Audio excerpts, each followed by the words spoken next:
What is going on in banking as a service and what is the future of this industry? Let's find out at Money2020 in Amsterdam. The fintech scene in Europe is actually a really tough one to follow because it is ever-changing, ever-evolving. I think fintech has been playing a very important role in the last few years, and especially in the last couple of years during COVID. I think the current scene is really driven by embedded finance and banking-as-a-service solutions. I would say the main demand is driven by the rise of successful ecosystems that really try to include financial solutions within their offering. You can see that throughout all the vertical industries, but also you see a segmentation of neobanks that really try to serve specific needs of target groups. We've been talking about banking as a service for many, many years, but we haven't quite got it right. There are a few players providing certain segments of the service.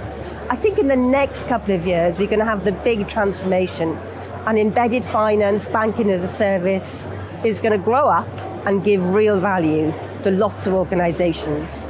We believe it's driving towards creating experiences for consumers. And so banking as a service has transformed into embedded finance. And where we are, we're transforming that into embedded finance experiences, where finance sits at a relevant point in time for the consumer in the existing customer journey, and it then disappears and doesn't become finance. It becomes a consumer experience.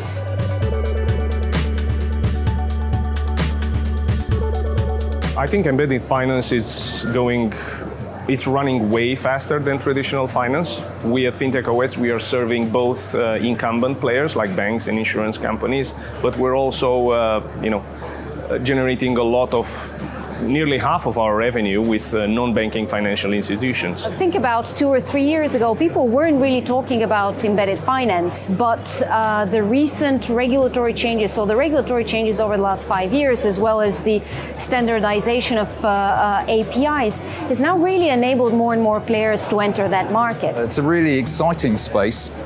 Of course, there's a lot going on in buy now, pay later and all the embedded finance arenas and the change that's coming through there. For us, it's about, again, back to fundamentals of providing banking services and opening that access to all in relation to giving it to a wider forum, rather than prepaid cards or other solutions, having an FSCS protected bank account or equivalent of deposit protection for all those, especially as we go into more stressful recession times and shakeouts in relation to businesses. So exciting times for embedded banking.